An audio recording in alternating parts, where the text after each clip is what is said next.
Meu Deus, em nome do Senhor Jesus, fala conosco, meu Pai, através da Tua palavra. Abre os nossos olhos, o nosso entendimento, nos dê direção, nos ensina através da Tua palavra. E quem crê, diga: eu creio. Amém. Amém. Nós vamos falar hoje sobre sede de Deus. Salmo 42.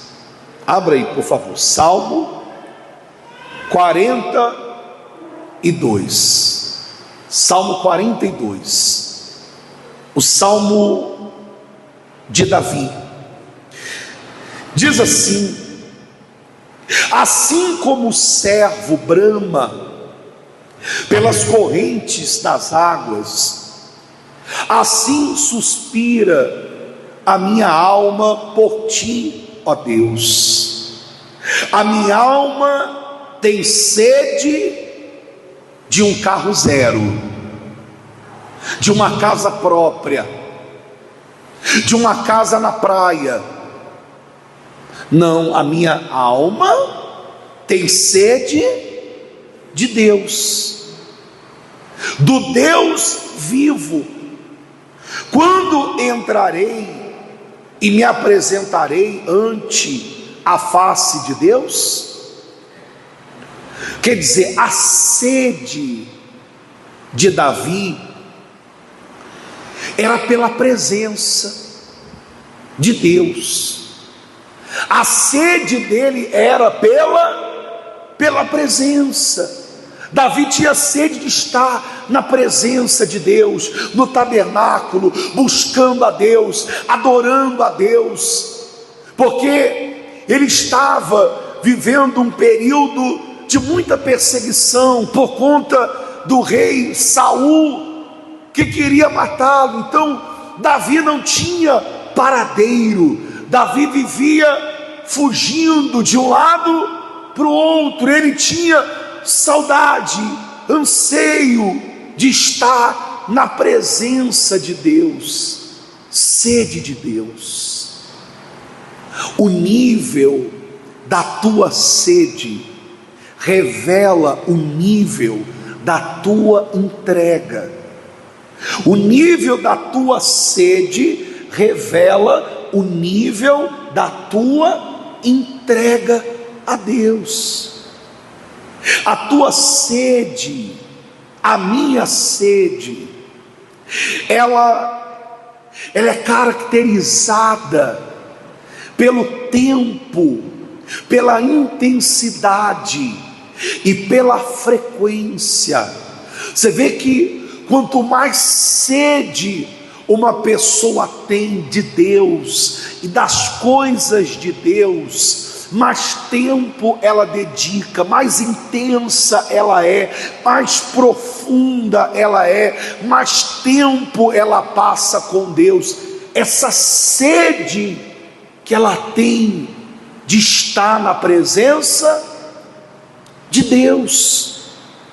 Agora, você aqui algum dia, você já comeu tanto que você disse assim: eu estou satisfeito.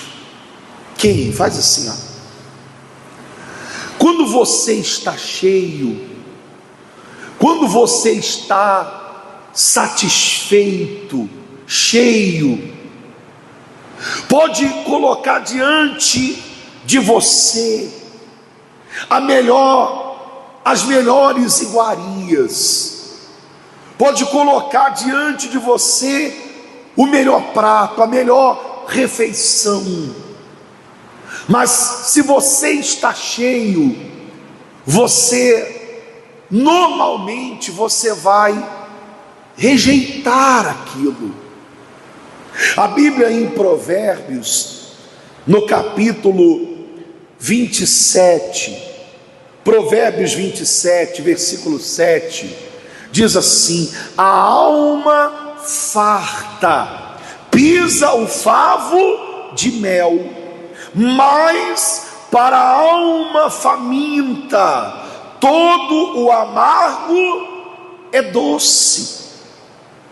Quando a pessoa está com a alma vazia de Deus, quando uma pessoa ela tem uma sede, uma fome, ela está com sede, ela está com fome, ela quer ser saciada de qualquer maneira, e é nesse momento que essas pessoas elas acabam se enchendo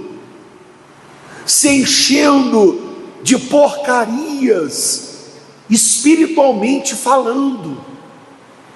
Elas acabam comendo e elas acabam bebendo a água podre, a água suja deste mundo, de maneira que elas estão tão empantufadas que não há espaço mais para quem?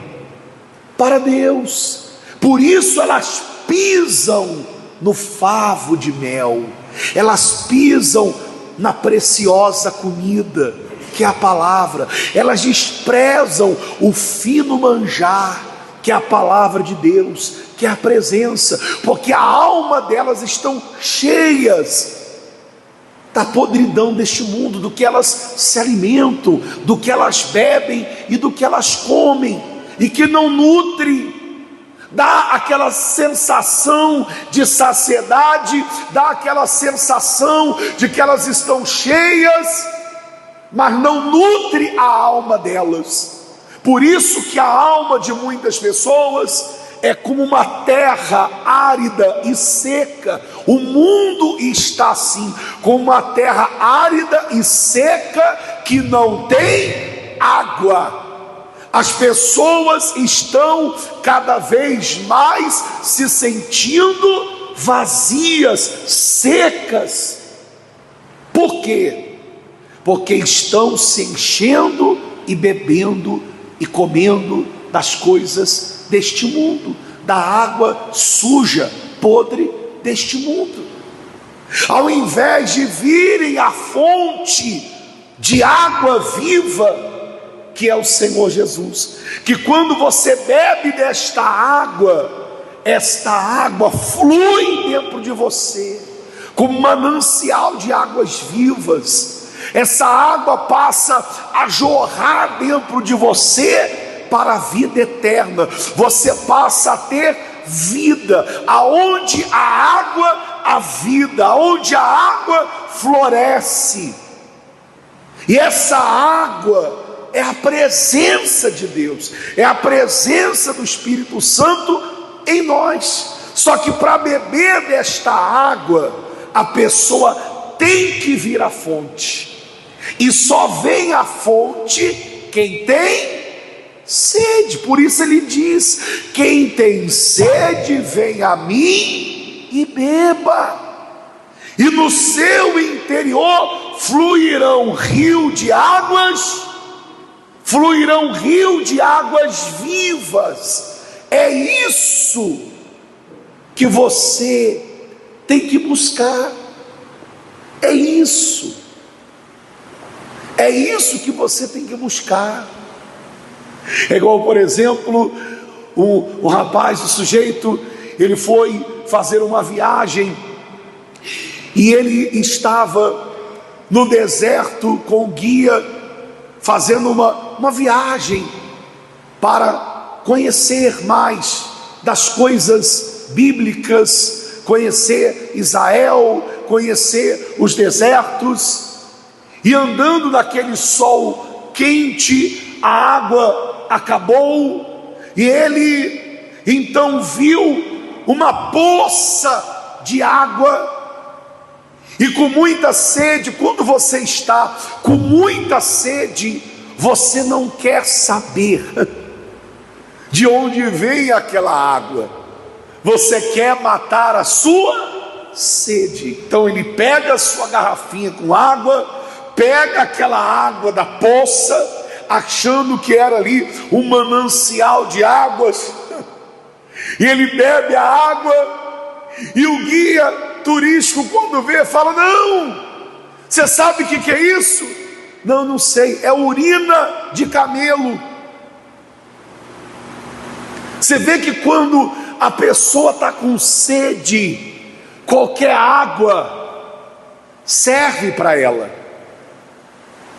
Ela vai buscar, não importa se aquela água é suja, não importa se aquela água é urina de cavalo, de camelo, não importa se aquela água tem um bicho morto, a sede dela é tão grande que ela vai beber.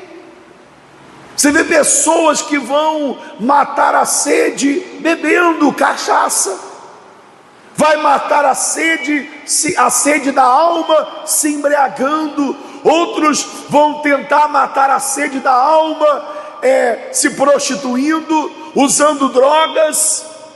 Que quando a pessoa está com sede, com fome, ela quer matar a sua sede.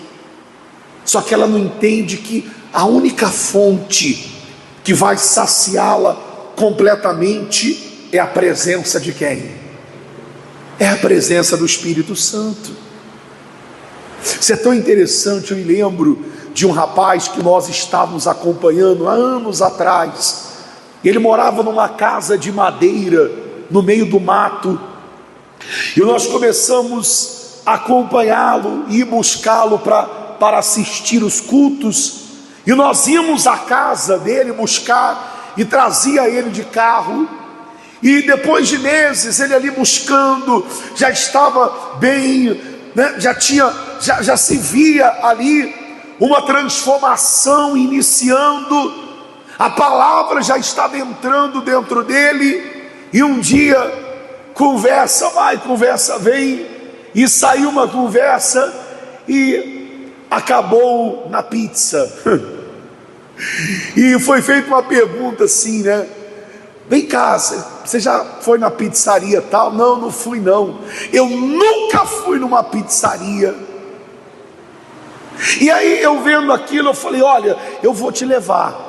Sábado, você nunca foi numa pizzaria? Nunca fui. Eu falei: sábado você vai comigo, eu vou levar você. Se arruma que eu passo lá na tua casa. Eu levei. Chegou na pizzaria, ele chegou comigo lá. Aí tem naquela mesa de frios. Ele olhou aquela mesa cheia de coisas, aquele monte de coisas na mesa. Tinha também arroz, tinha de tudo, tinha maionese, tinha de tudo ali, salmão, aquele monte de coisa.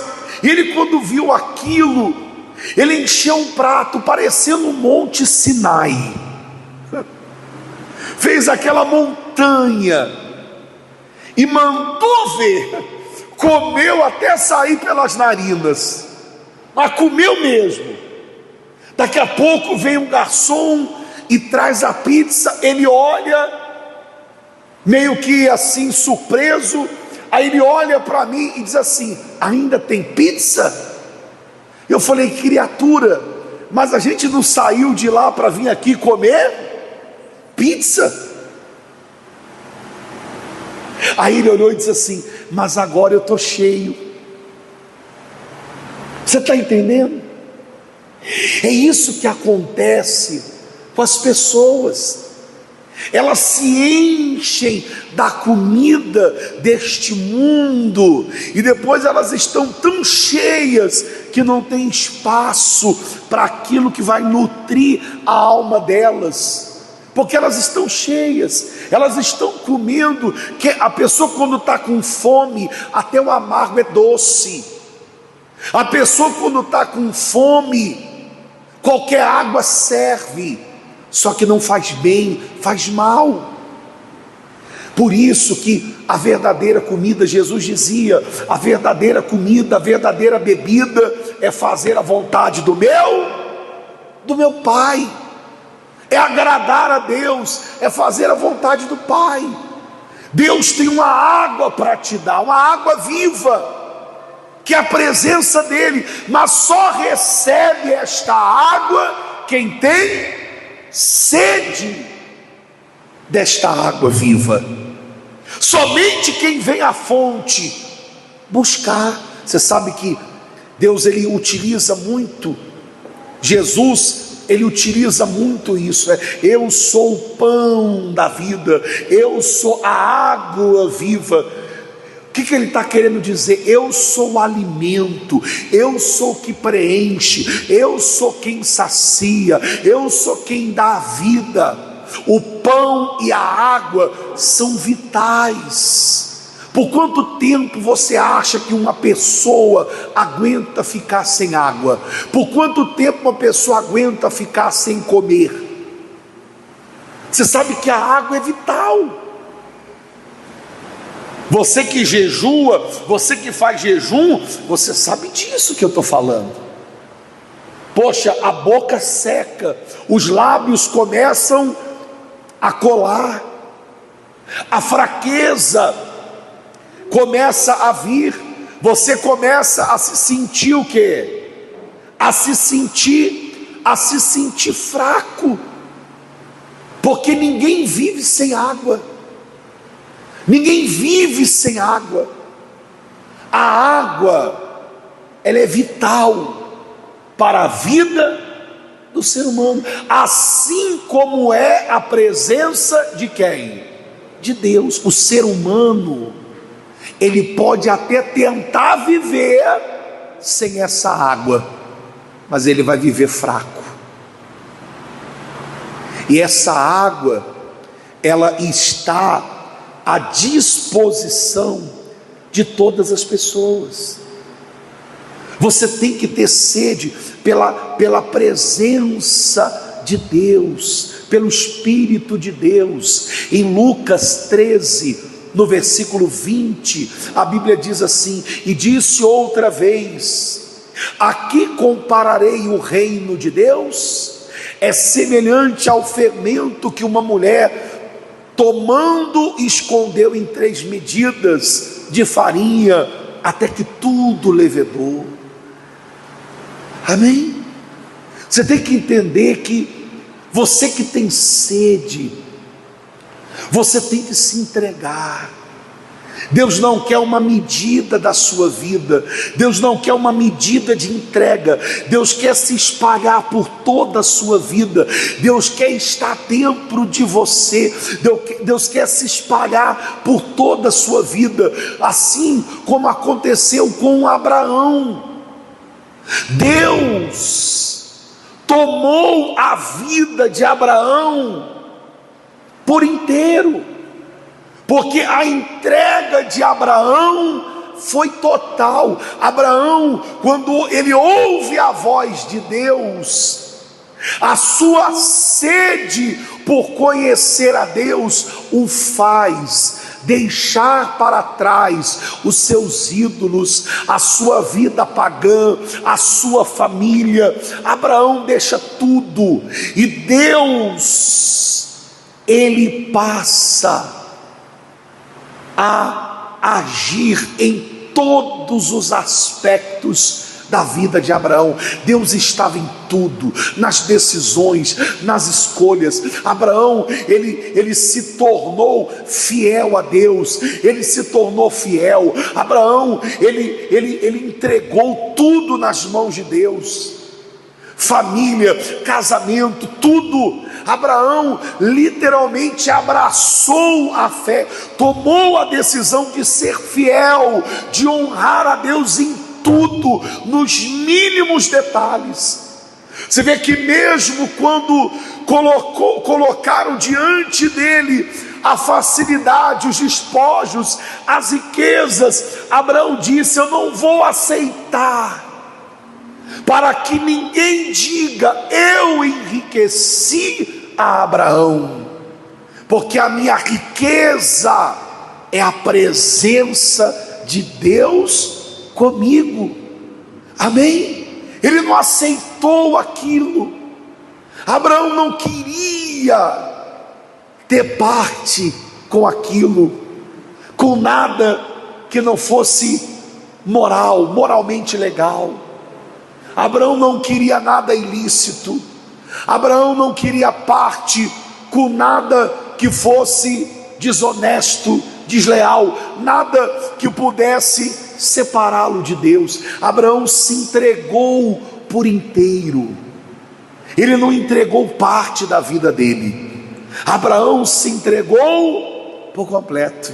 E olha o que Deus fez com Abraão: Deus fez dele a própria bênção. Abraão morreu na ditosa velhice, farto dos seus dias, e o Senhor o abençoou em tudo. Tudo Abraão foi abençoado por Deus, porque o nível da tua sede revela o nível da sua entrega a Deus. Quanto maior for a tua sede, maior será também a sua entrega de vida. Abraão colocou literalmente a vida dele à vontade de quem? De Deus. Ele abriu mão da vontade dele para fazer a vontade de quem? De Deus. A nossa fé, ela não pode atingir apenas alguns aspectos da nossa vida. A nossa fé é para toda a nossa vida. Você vê que quando a pessoa se entrega, ela aceita toda a vontade de Deus. Ela não aceita só o que lhe cabe, ela não aceita só uma parte da vontade de Deus. Existem pessoas que ela quer mutilar a palavra, aquilo que apetece, aquilo que agrada a ela. Não, isso aqui eu aceito, isso aqui eu não concordo, isso aqui eu concordo, isso aqui eu não concordo. Ela quer mutilar a palavra, ela não se entrega completamente. E quando você faz isso, Deus muda toda a tua vida, Deus muda toda a tua história. Amém? Você sabe que para o mundo aí fora, a sede de uma pessoa é considerada fanatismo. Você vê, tem pessoas que ela tem um altar dentro de casa, ela tem um altar para o time de futebol. Não que ser torcedor seja errado, você torcer para um time de futebol, não é isso que eu estou falando. Você gostar de um artista, você gostar de um cantor, não é isso que eu estou dizendo, não tem problema. Mas você vê que às vezes a pessoa, ela levanta um santuário dentro da casa dela para um artista. Você vê na televisão, nos noticiários, tem pessoas que você entra na casa dela, ela tem um verdadeiro altar para aquele artista. É pôster, é banner espalhado por toda a casa dela, é troféu, é medalha do time, é fotografia. A pessoa, ela levantou um altar ali de adoração ao time, ao artista. E ninguém diz para ela fanatismo, ninguém diz para ela: você é fanática pelo seu time, você é fanática por esse artista. Agora, se a pessoa vier à igreja todo dia, isso é fanatismo. Se a pessoa colocar lá um louvor para tocar na casa dela o dia todo, é fanatismo. Mas se for uma música secular, não é fanatismo. Ela gosta desse tipo de música, ela gosta desse ritmo de música. Mas se for um louvor, é proibido, é fanatismo. Onde já se viu? Fica o dia inteiro ouvindo música da igreja, ouvindo louvor, é fanatismo. Cuidado com isso, cuidado com isso. Tem gente levantando muitos altares na vida dela, o altar para o corpo, o altar, ela levanta muitos altares que ela segue e adora rigorosamente, mas diz que quando o altar é para Deus, é fanatismo, é religiosidade. Então cuidado, porque o nível da sua frequência, da sua constância, revela a tua sede. Qual é o grau, qual é a intensidade das tuas orações? Com que frequência você vem à igreja? Com que frequência você ora? Com que frequência você busca Deus? Com que frequência você pensa nele? Deus não pode ser apenas um programa de final de semana. Não é isso que ele quer ser. Tampouco alguém que nós recorremos quando estamos precisando de socorro. Deus não é bombeiro, apagador de incêndio, que a gente só corre quando está pegando o quê? Pegando fogo. Não, Deus é Senhor, Ele quer ser adorado. Às vezes a pessoa tem sede, sim, sede de vencer, sede de casar, sede de prosperar, sede, mas entenda, a nossa sede tem que ser pela presença de quem? De Deus, não pelas coisas de Deus. Deus quer ser adorado. Se Deus descer aqui nesse lugar, se a glória de Deus descer aqui nesse lugar, se o Espírito de Deus tomar você, você não tenha dúvida que coisas maravilhosas e sobrenaturais vão acontecer na tua vida. Milagres acontecem onde a presença de Deus está. Deus não tem dificuldades para operar maravilhas, o extraordinário, não, mas a presença de Deus tem que estar, e a presença de Deus só está aonde ela é bem-vinda, aonde ela é adorada. Deus não vai estar aonde a presença dele não importa. Deus não vai estar aonde Ele não é invocado, aonde Ele não é adorado, aonde Ele não é cultuado.